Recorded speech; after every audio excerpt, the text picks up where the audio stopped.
Vamos a empezar el culto de hoy con una oración. Padre nuestro, te agradecemos una vez más el privilegio que nos das para poder seguir investigando en tu palabra.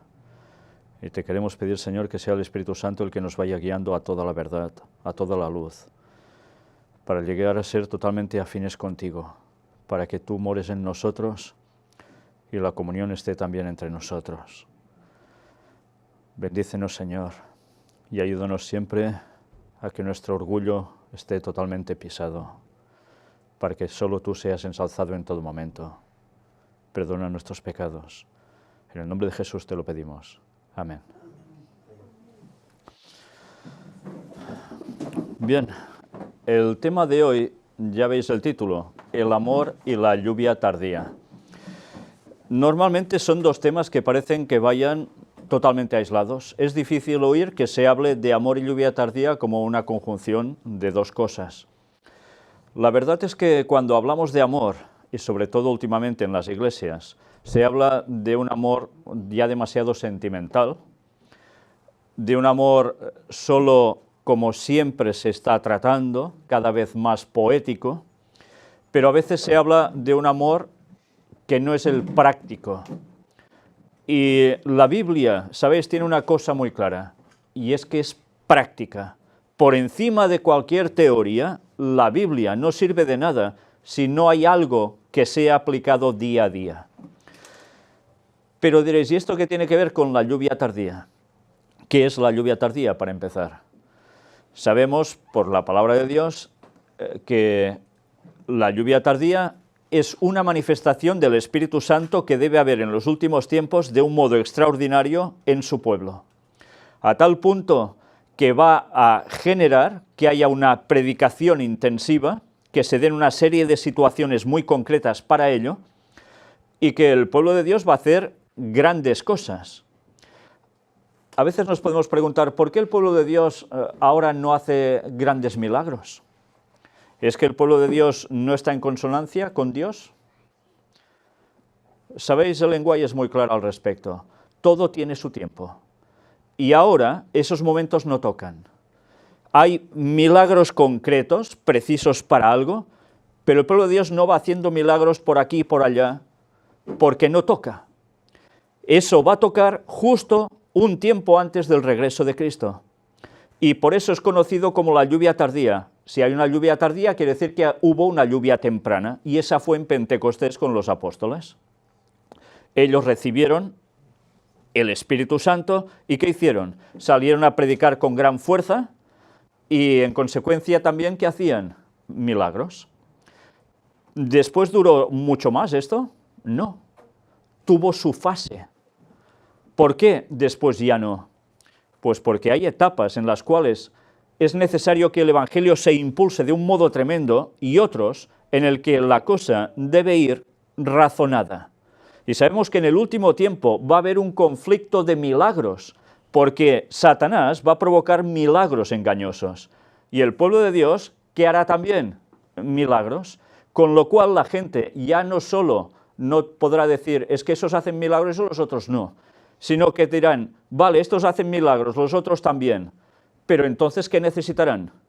Un mensaje que complemente ese milagro para demostrar que realmente unos tienen la verdad y los otros no. Y algunos se preguntan, ¿y la lluvia tardía ha caído ya? ¿O le quedan años para llegar? Bueno, Elena White habla mucho sobre la lluvia tardía. Y la lluvia tardía, ya sabéis que es una analogía con algo que caía, agua del cielo, evidentemente, como toda la lluvia, y está extraído de esa tierra donde el pueblo de Israel vivía, en el cual habían dos lluvias que hacían germinar el suelo. Una era la lluvia temprana, preparaba el terreno bien para que todo empezara a poder crecer, y esa es la simbología de Pentecostés, cuando los discípulos se quedaron solos sin Jesús, pero empezaron a hacer la gran labor. Y después, la analogía de la lluvia tardía era cuando la cosecha ya prácticamente estaría lista, y necesitaba una cantidad de agua adicional para hacer que el fruto creciera más y entonces ya pudiese ser cosechado. Entonces, ahora, después de 2000 años, estamos llegando en ese momento de la lluvia tardía. Algunos creen que la lluvia tardía también vendría de golpe, exactamente como cae un chaparrón y te quedas empapado. Bien, normalmente las lluvias empezaban con 4 gotas, iban aumentando y después caía la lluvia más intensa. Pues va a suceder lo mismo, y Ellen White es muy clara. La lluvia tardía empieza progresivamente, y algunos también dirán, yo no noto nada de que haya la lluvia tardía, que el Espíritu Santo se esté derramando. Y en cambio, resulta que no sabrán que el que tienen al lado sentado en el banco de la iglesia ya lo ha recibido. ¿Por qué? ¿Hay una manifestación externa acaso que denote quién ha recibido la lluvia tardía y quién no? Pues no, no va a cambiar nada. Estarán 2 sentados que se verán prácticamente iguales, 2 personas, pero en cambio uno habrá recibido el Espíritu Santo. ¿Y por qué va a ser distinto que el otro? Solo por una cuestión: por sus frutos los conoceréis. Esa es la gran diferencia. Y el Espíritu Santo sí que va a caer cada vez más intensamente, va a ser derramado sobre su pueblo, y después van a hacer una gran labor. Pero para que todo eso suceda, es necesario antes algo, y es amor. Recordad cuando recibieron el Espíritu Santo los apóstoles, los primeros discípulos que habían quedado solos cuando Jesús se fue. ¿En qué circunstancia? ¿Se odiaban a muerte entre ellos? Esas etapas de rencillas de unos con otros, de querer ser el mayor, habían cesado. Todos estaban muertos de miedo. ¿Sí? Esa era la realidad. Tenían gran temor. ¿Y por qué? ¿De qué tenían miedo? Estaban en un lugar concentrados, solos, puertas cerradas. ¿Y por qué? Pues porque habían dicho, han matado a Jesús, pues ¿qué nos van a hacer ahora nosotros, si somos los discípulos de él? Pues tenían un gran temor. Pero ese temor, a su vez, de saber que les podía tocar recibir, ¿qué hizo en ellos? Ser unánimes, de un mismo sentir. Y entre ellos sentían la pérdida del Mesías porque se había ido, pero cuidado, se había ido porque había muerto. Pero ¿qué sucede cuando están allí reunidos? ¿Quién se les aparece? Jesús. ¿Y eso qué hacen ellos? Pues aún los llena no solo ya del temor, sino que el temor ya queda aparcado, y cuando se echa fuera el temor, ¿qué queda? El amor. Y a partir de allí tienen una unión como nunca, y Jesús les dice algo. Él se va a ir, pero ¿qué iba a dejar? El Consolador. Vendría el Consolador, el Espíritu Santo, la tercera persona de la divinidad, que quedaría en ellos y les haría hacer maravillas. Y así fue, hasta el punto que no solo hacían milagros, sino que sus predicaciones, ¿qué hacían? Convertir a personas. Y esa era la clave de todo. Los milagros eran una fuente adicional para que la gente recibiese el mensaje. Pero no era toma milagro con varita mágica y se acabó. Había una finalidad en eso. Pero es cierto que si los discípulos no hubiesen tenido amor entre ellos, esa labor no la hubiesen hecho. Y ahora, evidentemente, si eso era la lluvia temprana, nos vemos obligados a pensar, ¿y la lluvia tardía? Van a ser circunstancias parecidas. El pueblo de Dios va a tener problemas. Sí, va a haber persecución, eso lo sabemos. ¿Y qué deberá hacer el auténtico pueblo de Dios? Evidentemente, gracia a eso no le va a hacer ninguna, como no les hacía a los discípulos. ¿Pero qué va a hacer entre ellos? Unirse. Unirse, claro. Porque juntos serán de ese mismo sentir. ¿Y qué querrán hacer ellos, sabiendo que los problemas están a punto de llegar? Dar a conocer el mensaje a la gente para que muchos más puedan reaccionar. ¿Y eso se hace, yo voy por aquí, tú vas por allá y no nos tragamos? ¿Entre nosotros tenemos tirrias? ¿No? Así no se hace la labor. ¿Sabéis Jesús cómo comisionó a la gente para ir a predicar? mira, tú te vas aquí y tú te vas allí. ¿Dijo esto? No, dijo, de dos en dos, id. Y lo hicieron. ¿Y por qué? Pues porque entre ellos esto, ¿qué generaría? ¿Sabéis?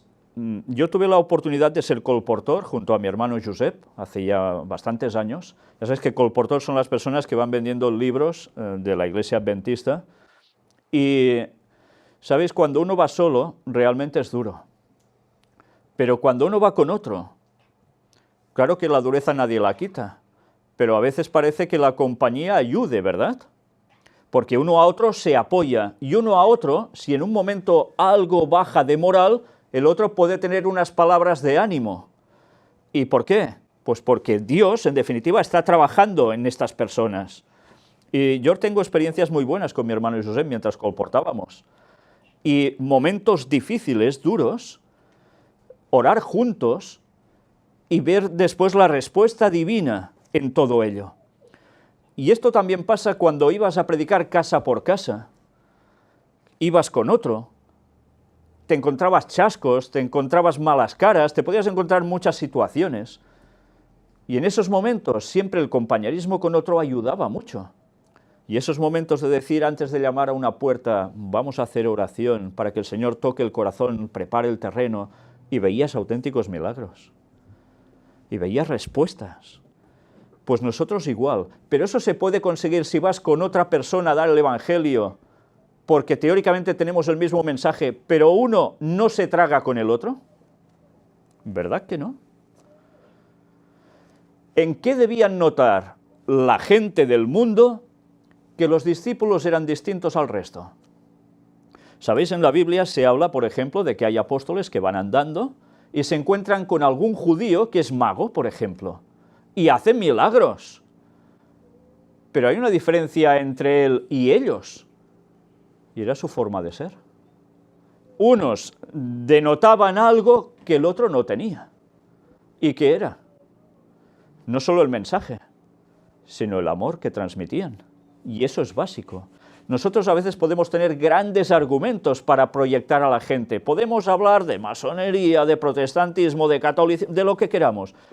Pero si nosotros no transmitimos amor, ¿qué va a hacer la gente? ¿Qué va a sentir la gente? Conceptos y hasta fríos. La gente necesita el cariño. Todos necesitamos esa empatía. Si somos fríos, ¿qué vamos a transmitir? Necesitamos transmitir el amor de Cristo. ¿Y eso cómo se transmite? Pues solo teniendo a Cristo, no hay otra. ¿Y cómo tenemos a Cristo? Uniéndonos a Él. ¿Pero cómo más? Uniéndonos entre hermanos. Y eso es clave. Y sabéis, este es un tema que, sinceramente, el pueblo de Dios necesita ahondar en él. Todos necesitamos ahondar en él. Porque teóricamente todos creemos que estamos comisionados a dar un mensaje final a este mundo, ¿verdad? Y eso nos debería hacer pensar, ¿realmente mi vida está en consonancia con Dios? ¿Estoy bien con el prójimo? ¿Estoy bien con el hermano de iglesia? ¿O de grupo, de decirle como queráis? Pues si no estamos bien entre nosotros, ¿qué mensaje vamos a dar? Imaginaos que hay un grupo que se reúnen, son pocos, y llega alguien nuevo, que alguien lo ha traído, y llega allí y empieza a ver que uno cuchichea del otro, el otro no sé qué dice del otro a su vez, y así continuamente. ¿Qué sensación se lleva esa persona? ¡Buah, esto parece un partido político, tú! ¿Ven amor? Y cuando una persona va nueva a un lugar espiritual, ¿qué es lo que espera? Recibir amor. Y si no ve eso, ¿qué hace? ¿Va a volver allí? Qué difícil, ¿eh? ¿Sabéis la de personas que me han escrito? Cantidades de personas que me han escrito, que después de mucho tiempo se han decidido a ir a una iglesia adventista, porque no tenían a nadie más cerca. Y van allí y se quedan con la moral por los suelos cuando ven el poco amor que se transmiten unos a otros, salvo excepciones. ¿Esto es normal? Esto es lo corriente, pero no es lo normal. Lo normal debería ser todo lo contrario. Pues eso nos debería hacer pensar a todos los que nos reunimos en grupo, a los que, en definitiva, hacemos iglesias, quizás sin título, sin denominación en concreto, pero como cristianos deberíamos pensar, ¿estamos transmitiendo lo que en verdad deberíamos transmitir? Pero para transmitir eso, evidentemente, debemos estar centrados en el amor. Y me gustaría que hoy sí que vais a ver el PowerPoint con todos los textos bíblicos que vamos a ver. Pero me gustaría que no lo vieseis solo en imagen, sino que si tenéis Biblias, las cojáis, abráis y leáis. ¿Por qué os digo esto? Pues porque la Biblia, vista así, en una imagen de PowerPoint, es muy fría. La Biblia, cuando llegas a conocerla, es cuando la manejas. Cuando la llegas a apreciar, es cuando la tocas. Cuando lees en sus páginas, es cuando te comes la palabra. Pero evidentemente lo vamos a presentar así también para las personas que quizás no tienen ni Biblia aún. Vamos primero de todo a tocar una serie de textos que veréis evidentemente que pertenecen todos al puño de una sola persona.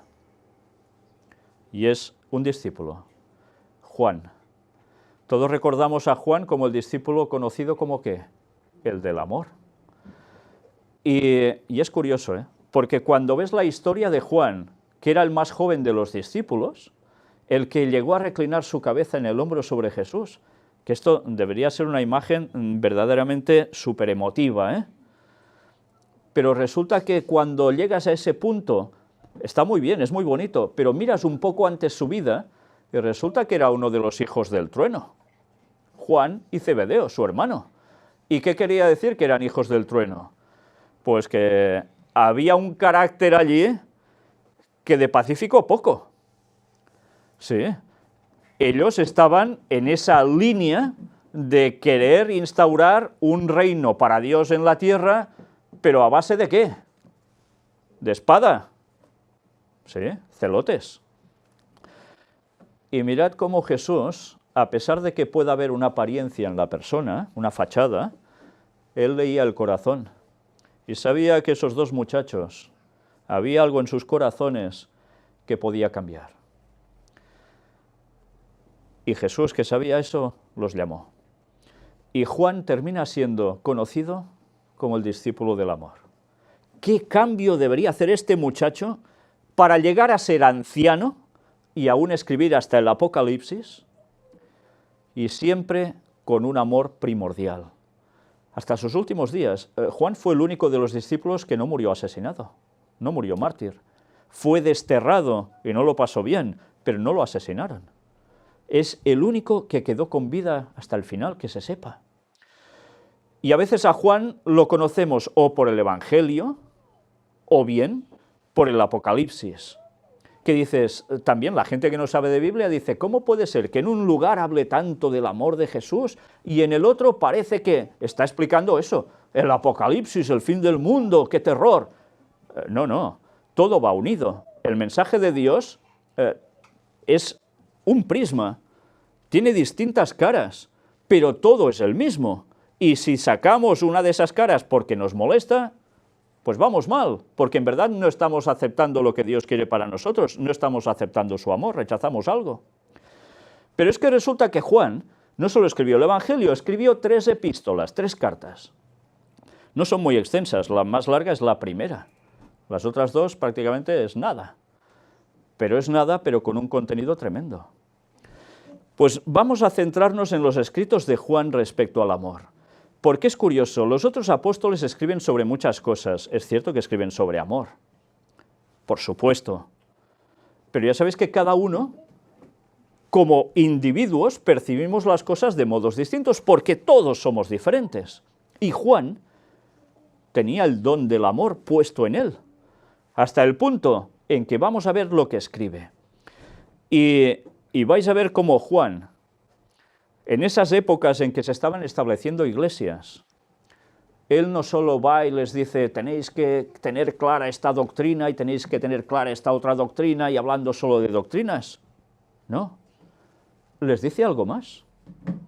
Está preocupado sobre todo para que entre ellos haya amor.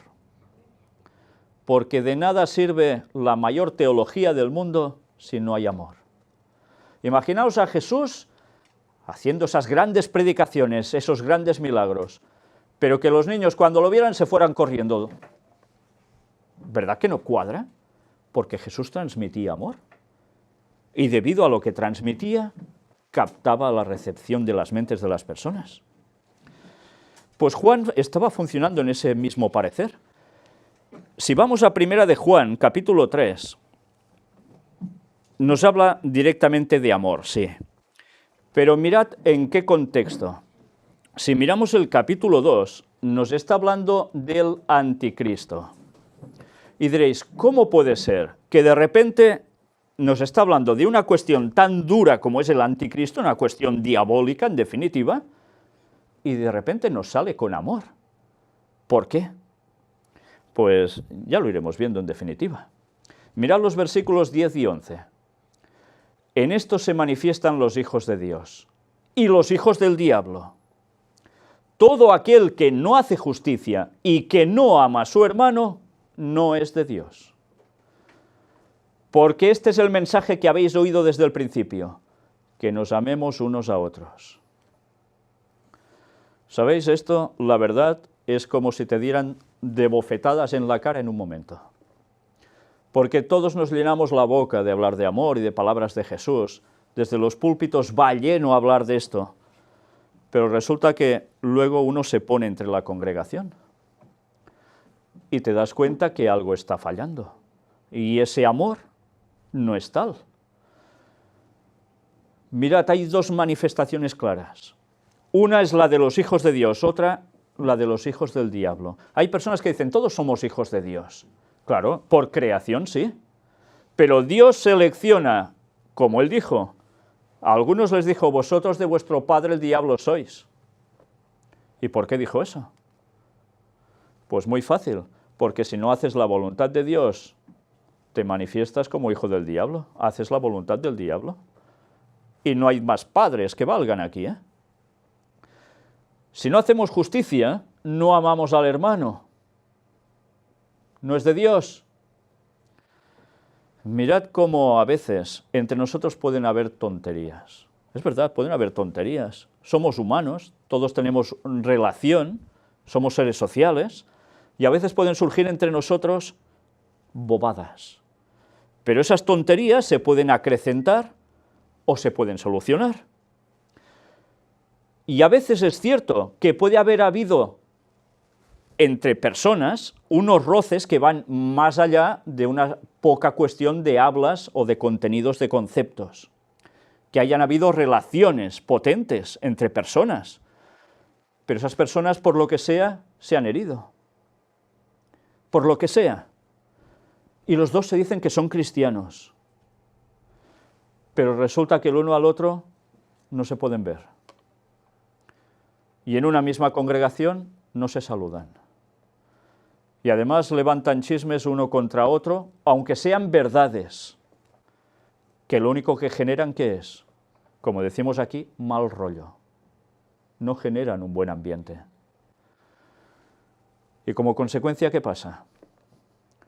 Pues que esas personas que pueden creer que están con Dios, resulta que en verdad no están con Dios y son hijos del diablo. Por eso el apóstol Pablo, y el apóstol Pedro, y el apóstol Juan, y el apóstol Santiago, y todos vemos que hablaban de amor, porque sabían que las teorías son muy bonitas, pero la práctica es dura, pero la práctica hay que cumplirla. Y el amor de Dios o está en nosotros, o no somos de Dios. Pero pensemos, ¿el apóstol está diciendo aquí que esto es insolucionable? ¿Verdad que no? Uno puede ser del diablo por no hacer las cosas de Dios, pero ¿no puede cambiar esa persona? Si no ha rechazado al Espíritu Santo, puede cambiar. Por eso es necesario que si hay problemas, las cosas se hablen, las cosas se arreglen. Y que si ha habido un pasado tempestuoso, ¿Dios no nos perdona a todos? ¿Verdad que sí? ¿Y por qué no nos vamos a perdonar entre nosotros?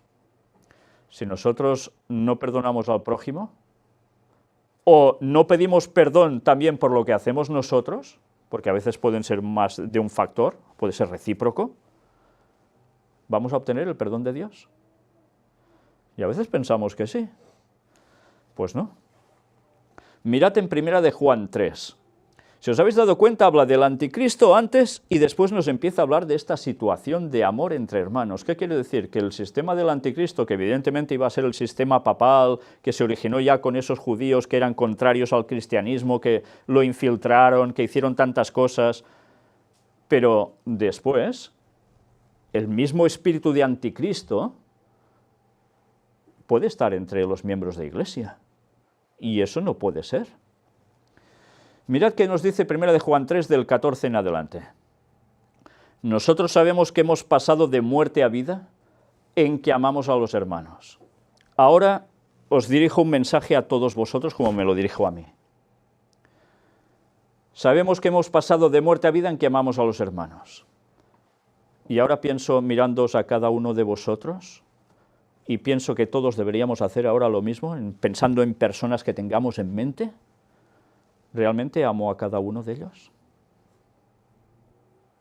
¿Sí? Distingamos una cosa. El amor, evidentemente, tiene varias connotaciones. Y cuando hablamos de ese amor hacia el hermano, no quiere decir que automáticamente tengas que ser afín absolutamente en todo al otro hermano, porque cierto es que con unos tienes más afinidad por tu forma de pensar, de carácter, de lo que sea, y eso no es reprobable.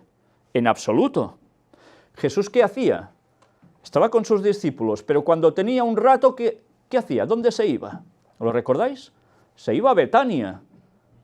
¿Y qué encontraba en Betania? Pues a Lázaro, a María y a Marta. ¿Y por qué? Porque se encontraba súper a gusto con ellos. Y esto que a Marta le tuvo que pegar una pequeña reprimenda, ¿lo recordáis? Que ha quedado como enseñanza. Pero ¿qué notaba entre esa gente que no formaban parte de sus 12? Notaba algo especial. Y allí iba, como su pequeño refugio. Porque Jesús no tenía morada, lo recordáis, ¿no? Y en cambio iba allí porque se encontraba realmente a gusto. Pero el amor debe prodigarse entre hermanos.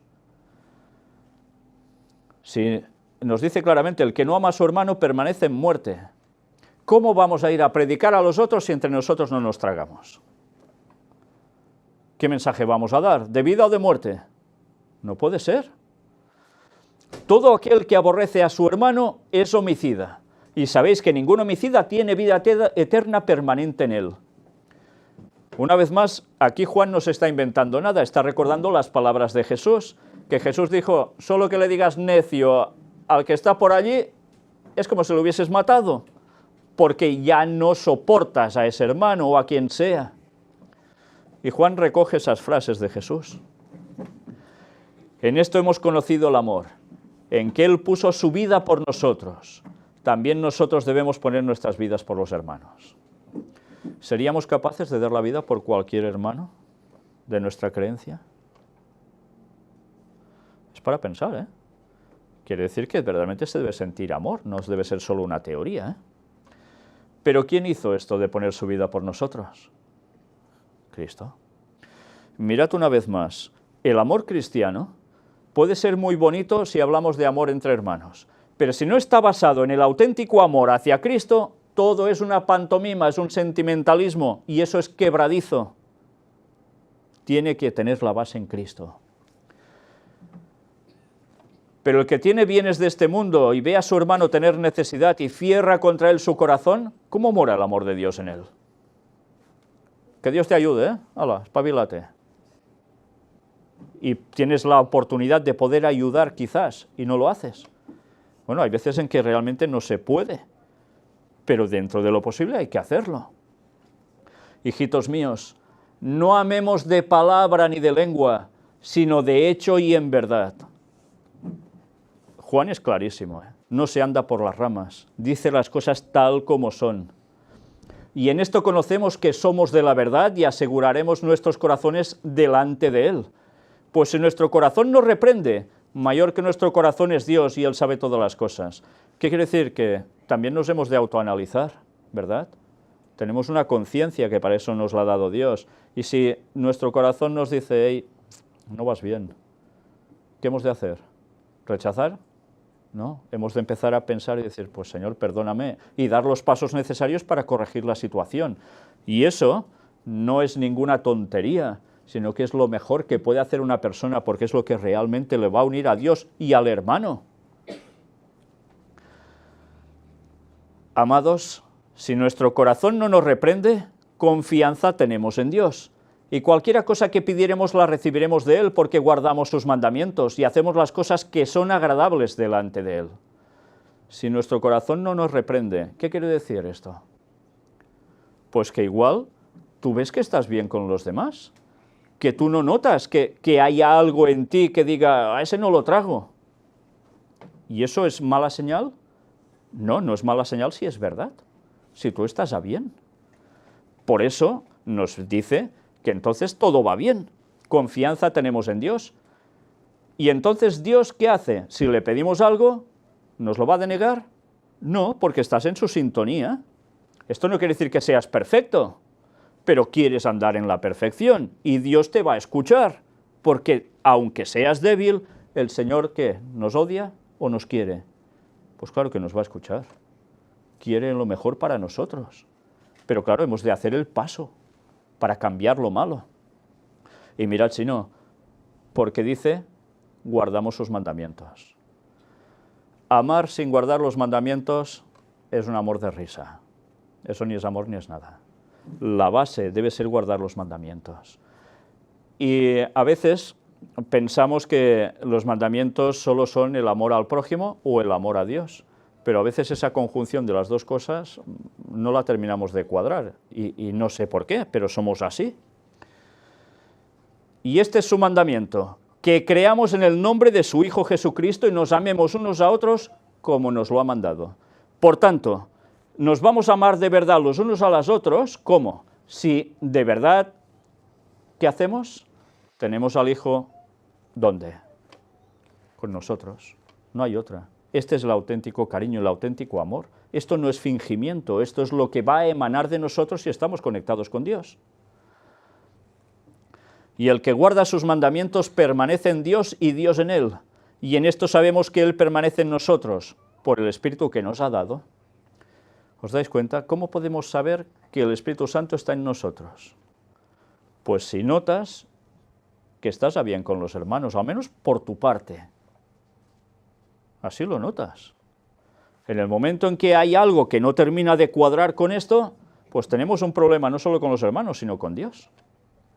Por eso, ¿qué hemos de hacer ante una situación así? Reaccionar.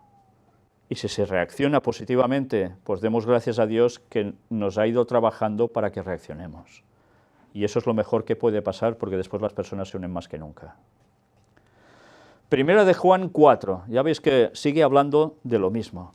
Amados, amémonos unos a otros, porque el amor es de Dios. Todo aquel que ama es nacido de Dios y conoce a Dios. No hay otra. ¿No se define en otro texto Dios es amor? El que no ama no ha conocido a Dios, porque Dios es amor. Y ahí lo tenéis el texto. Entonces, si nosotros empezamos a faltar al respeto al otro, si le insultamos, si pensamos mal de él, ¿qué pasa? ¿Está el amor de Dios en nosotros? Pues hay una deficiencia en nosotros y hay que arreglar esa situación. En esto se mostró el amor de Dios para con nosotros, en que Dios envió a su Hijo unigénito al mundo para que vivamos por Él. O sea, ese es el mayor espectáculo de amor que podamos apreciar nunca. Da a su Hijo por nosotros. Ante eso, ¿qué reacción íbamos a tener nosotros? ¿Quedarnos indiferentes? Lo lógico es que si tú has recibido mucho amor, ¿qué vas a hacer? Dar mucho amor. ¿Recordáis el episodio de María Magdalena con Jesús? ¿Por qué le ofrece esa cantidad de amor, haciendo lo que hace, derramándole ese ungüento? Porque le había sacado 7 demonios. Había hecho cosas que no tocaban y fue perdonada. Incluso le salvó la vida, porque ya sabéis que la iban a apedrear. y dijo, escribiendo los pecados de cada uno de los que estaban allí en el suelo, todos lo vieron y empezaron a marcharse, con la cola entre las patas, como cualquier perro. Y le salvó la vida. ¿Y cómo reaccionó María? Largándose, pues aquí te quedas, ¿y tan feliz? No. Reaccionó con amor total para siempre hacia Jesús. Y cuando Jesús muere, ¿quién es la que está allí?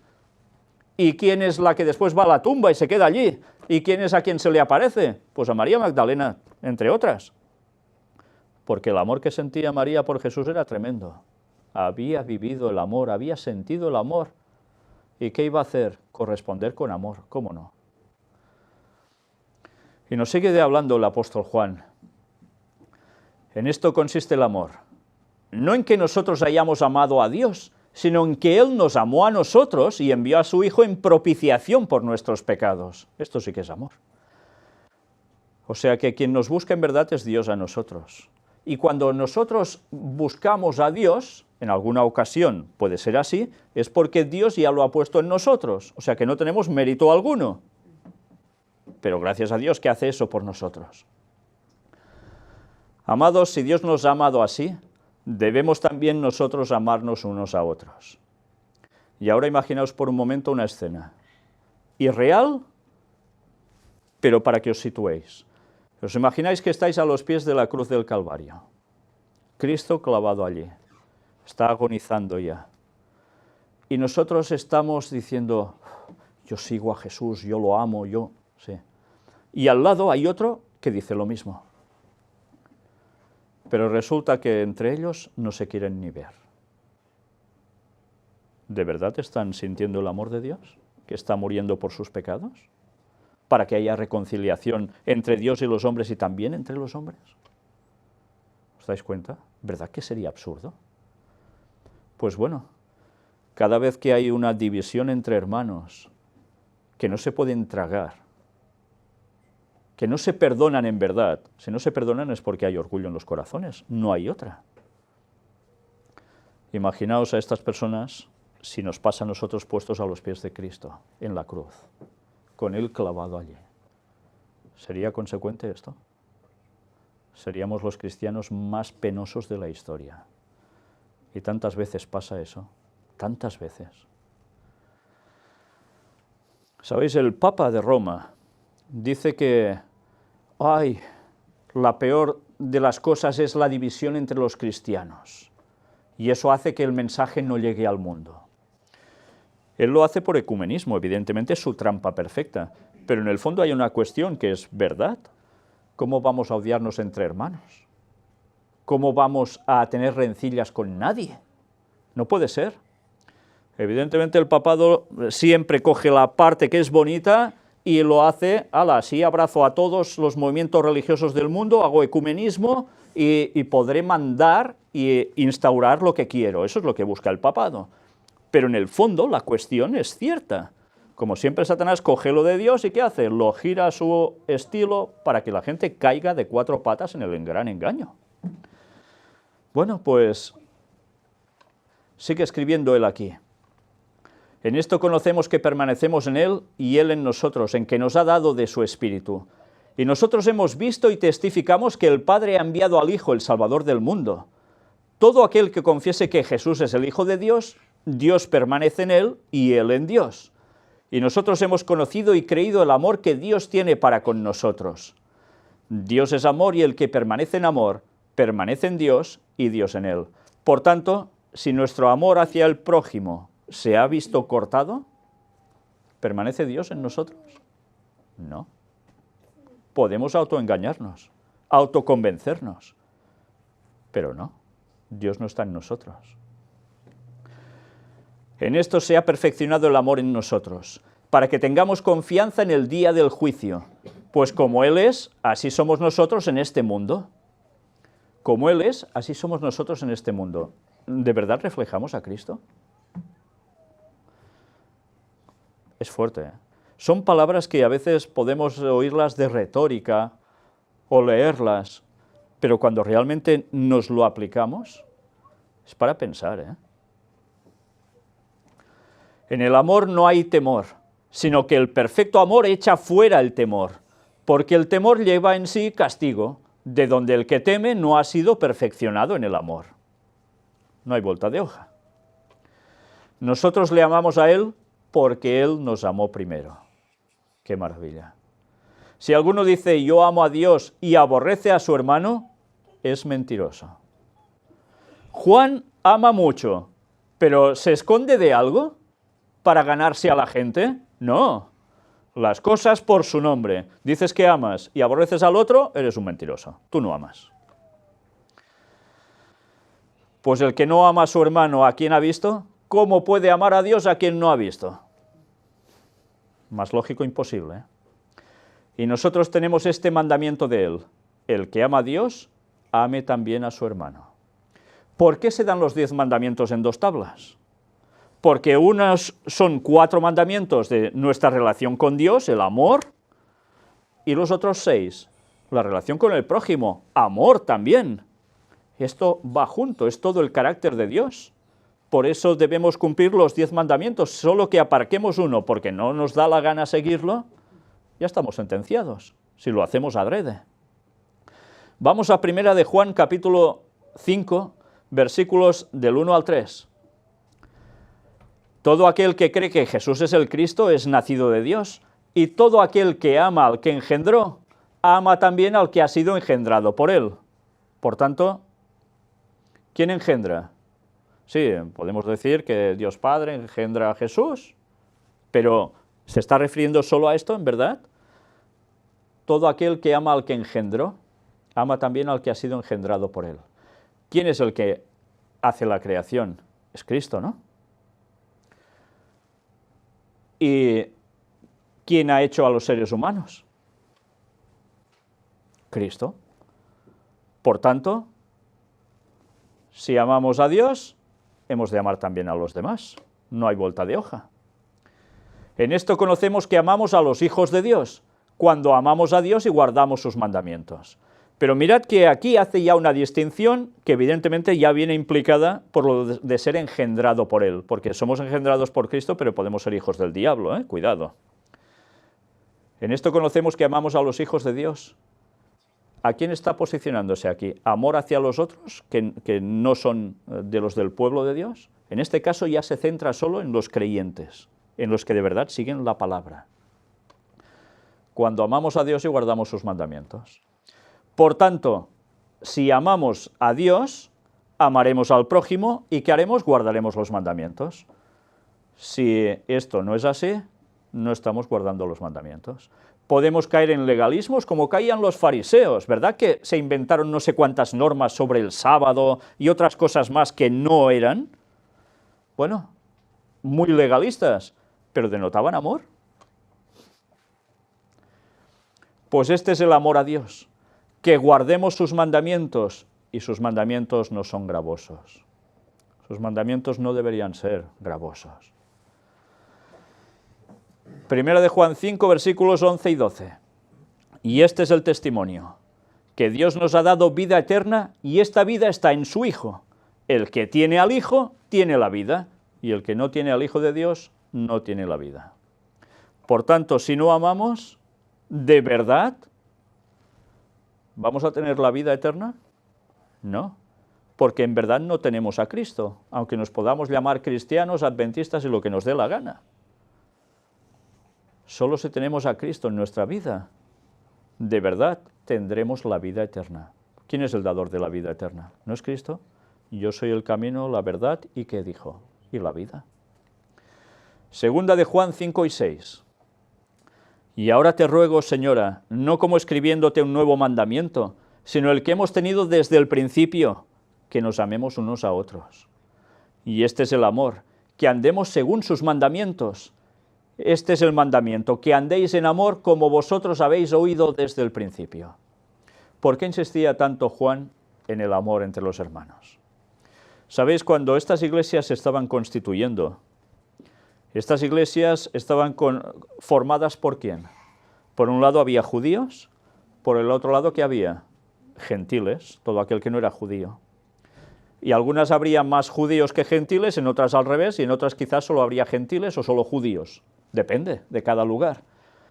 Pero entre todas siempre pasa lo mismo. Satanás, ¿qué va a buscar cuando hay un grupo que quiere alabar a Dios y hacer las cosas bien y dar el mensaje? Romperlo, destrozarlo. Y eso lo va a hacer en nuestro grupo, en el grupo de allá, en el otro grupo de allá, o en iglesias, llamadle como queráis.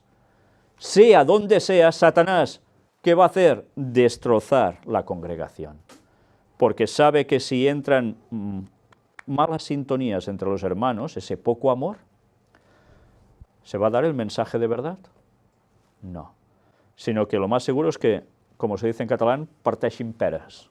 Se rompan peras, cada uno por su lado, y adiós muy buenas. Y entonces, imaginaos que esto pasa.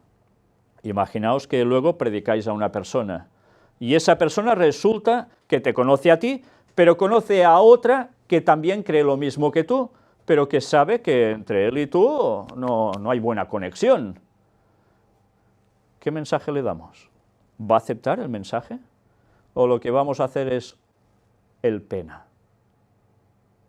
Eso pasa. Y eso pasa en todos los grupos. Porque mientras haya seres humanos, los seres humanos somos como somos. Y si no vamos andando en el camino de la perfección, pues nos va a pasar eso. Incluso andando en el camino de la santificación, de ir mejorando con la ayuda de Dios, ¿no cometemos también deslices? Quien diga que no, pues ya está en el cielo. Yo personalmente aún estoy aquí. Pero personalmente también he de decir que todo esto me lo he de aplicar a mí, como cada uno de nosotros debemos aplicárnoslo. Porque no decimos que estamos trabajando para preparar un pueblo para el retorno de Cristo. ¿Verdad que decimos eso? Pues para preparar un pueblo para el retorno de Cristo debe haber en nosotros amor. No solo teórica, amor de verdad. Tercera de Juan, versículo 11. Ya veis que es cuando cogéis la Biblia, cogéis Primera de Juan, tiene 5 capítulos, Segunda de Juan solo tiene 1, y Tercera de Juan, igual. Pero una vez más, mirad en qué se centra. Versículo 11. Amado, no imites lo malo, sino lo bueno. El que hace lo bueno es de Dios, pero el que hace lo malo no ha visto a Dios. Una vez más, si cogemos estas palabras y las ponemos en boca de Jesús, ¿cómo lo definiríamos? Por sus frutos los conoceréis, ¿verdad? Es lo mismo, en otras palabras. ¿Qué frutos ven en nosotros? Analicémonos, porque si en nosotros ven lo bueno, vamos bien. Si ven lo malo, sin razón, dices, vale, está bien, pero si ven lo malo y es verdad que es malo, pues vamos fatal. Fijaos que a Jesús le podían buscar algún pero, alguna cuestión que digas, es que tenía esto, y no podían. Ni los más acérrimos enemigos que buscaron hacerle caer como podían, le encontraron nada. Y cuando fue juzgado, en ese juicio tan intempestivo a esas horas, ¿a quién tuvieron que hacer aparecer para decir cosas? A testigos falsos. Y al final llegan 2 que dicen su parrafada, y eso cuela. Dijo que tiraría el templo en 3 días, pues hala, ya estamos. Y empezaron a buscar tonterías para terminar con él. Con nosotros la gente lo tiene muy fácil, ¿verdad? Todos tenemos un pasado, que sí, todos. Incluso los que han sido adventistas, cristianos de nacimiento, todos tenemos un pasado. Y a veces hemos hecho cosas que no tocaban, a veces hemos dicho cosas que no tocaban, a veces hemos pensado cosas que no tocaban. ¿Pero nos hemos de desesperar por eso? No, hemos de emprender un cambio con la ayuda de Dios. Y esa es la gran ventaja, que Dios nos amó primero y nosotros como consecuencia de ese amor, ¿qué vamos a hacer? Amar. ¿Conocéis a alguien que se lo ame mucho y él en consecuencia odie? Es difícil, Es difícil. ¿Por qué Jesús ganaba a muchas personas? Por el amor. ¿Y qué debe hacer el cristiano? Transmitir amor. Ahora vamos al Evangelio de Juan, capítulo 15. Dejamos esas 3 cartas en las cuales el apóstol Juan denota que tenía temor de algo en concreto, y es que esas iglesias nacientes se rompieran. ¿Sí? Como Pablo cuando escribe a los corintios, a unos y a otros. A veces Pablo escribe, va a un lugar, les da un mensaje, se va y luego tiene que enviarles una carta y dice, me acabo de ir y ya estáis otra vez así. ¿De qué ha servido? ¿Os dais cuenta? Tenían todos la misma preocupación. Eso sí, y en algún caso, cuando el apóstol escribió, las cosas se solucionaron, gracias a Dios. Porque hubo una buena disposición. Y eso es lo que debemos tener, buena disposición. Ser como Cristo. Este es mi mandamiento, que os améis unos a otros como yo os he amado. Esto lo escribió Juan, pero ¿quién lo dijo? Jesús. ¿Estáis de acuerdo en esto? ¿Verdad que sí? Juan 15, 17. Esto os mando, que os améis. Juan 17 nos dice, del 20 al 23. Mas no ruego solamente por estos, sino también por los que han de creer en mí por la palabra de ellos, para que todos sean uno, como tú, oh Padre, en mí y yo en ti, que también ellos sean uno en nosotros, para que el mundo crea que tú me enviaste. La gloria que me diste yo les he dado, para que sean uno así como nosotros somos uno. Yo en ellos y tú en mí, para que sean perfectos en unidad, para que el mundo conozca que tú me enviaste, y que los has amado a ellos como también a mí me has amado. Palabras preciosas, las vamos a cumplir. Y Juan 17, 26 dice, y les he dado a conocer tu nombre, y lo daré a conocer aún para que el amor con que me has amado esté en ellos y yo en ellos. Qué palabras tan preciosas. Y Hechos capítulo 2, mirad que aparece aquí. Y aquí es donde entendemos cómo cuadra esto con la lluvia tardía. Esto no lo escribe Juan, esto lo escribe Lucas, los Hechos de los Apóstoles. Cuando llegó el día de Pentecostés, estaban todos dándose de garrotazos. ¿Dice esto? ¿Verdad que no? Estaban todos unánimes juntos. ¿No debemos hacer lo mismo para recibir el Espíritu Santo? Pues ya va siendo hora de que nos ordenemos unos a otros, de que hagamos las cosas bien y busquemos al Señor de todo corazón. Hechos 2 del 42 al 47. Y perseveraban en la doctrina de los apóstoles, en la comunión unos con otros, en el partimiento del pan y en las oraciones. Y sobrevino temor a toda persona y muchas maravillas y señales eran hechas por los apóstoles. Todos los que habían creído estaban juntos y tenían en común todas las cosas. Y vendían sus propiedades y sus bienes, y lo repartían a todos según la necesidad de cada uno. Y perseverando unánimes cada día en el templo y partiendo el pan en las casas, comían juntos con alegría y sencillez de corazón, alabando a Dios y teniendo favor con todo el pueblo. ¿Y qué pasaba en consecuencia? Y el Señor añadía cada día a la iglesia los que habían de ser salvos. ¿Por qué? Porque iban todos a una de corazón. Y entonces es cuando el pueblo puede crecer. ¿Sabéis que Elena White dice que si en una iglesia hay división, esa iglesia no puede crecer? Puede crecer en número quizás, pero no en calidad. Pues sí, y eso debemos tenerlo presente. Si hacemos las cosas bien, el Señor va a hacer crecer la iglesia porque va a llevar a personas allí para que se conviertan. ¿Sabéis que también dice Ellen White que si una iglesia está dividida, a veces Dios no permite que vaya nadie allí porque se irían corriendo y no serían salvos después? Da que pensar, ¿eh? Hechos 2, del 16 al 21 nos dice: Mas esto es lo dicho por el profeta Joel. Y en los postreros días, dice Dios, derramaré de mi espíritu sobre toda carne, y vuestros hijos y vuestras hijas profetizarán, vuestros jóvenes verán visiones y vuestros ancianos soñarán sueños. Y de cierto sobre mis siervos y sobre mis siervas en aquellos días derramaré de mi espíritu y profetizarán. Y daré prodigios arriba en el cielo y señales abajo en la tierra, sangre y fuego y vapor de humo. El sol se convertirá en tinieblas y la luna en sangre, antes que venga el día del Señor, grande y manifiesto, y todo aquel que invocar el nombre del Señor será salvo. ¿Os habéis dado cuenta que esto son palabras del profeta Joel, que aquí hay otro apóstol de los de Jesús que lo está diciendo, haciendo referencia a Joel? ¿Y qué dice? ¿Sabéis? Ellos se aplicaron estas palabras porque tuvieron Pentecostés. La gente decía, van bebidos y hacen cosas raras, dicen cosas raras. Y no podían contrarrestar. Eso estaba profetizado que sucedería. Era el poder del Espíritu Santo manifestado en ellos.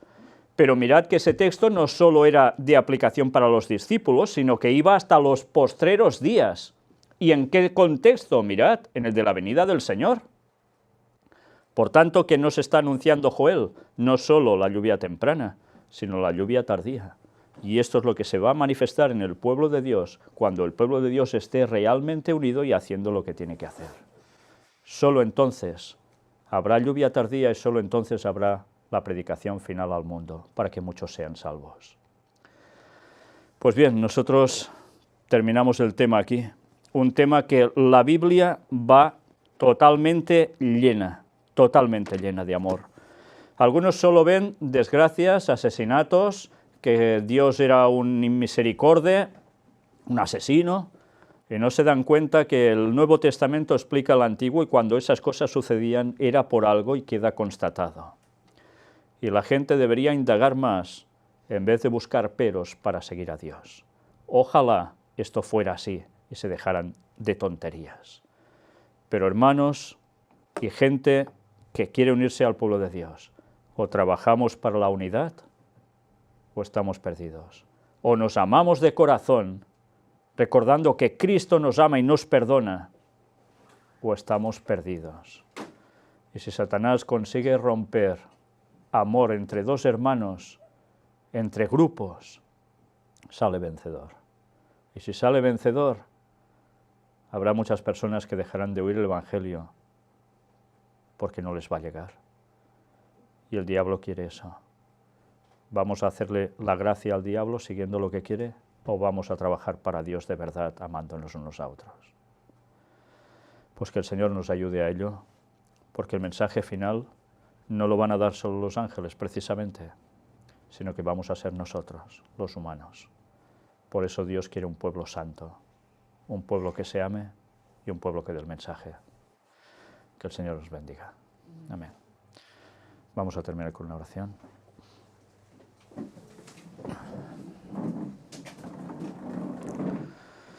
Padre, una vez más solo podemos que agradecerte todo lo que has hecho por nosotros, dando a tu Hijo para que dé su vida por cada uno de nosotros. Te agradecemos porque hubiese hecho esto solo por cada uno de nosotros o solo uno en todo el mundo.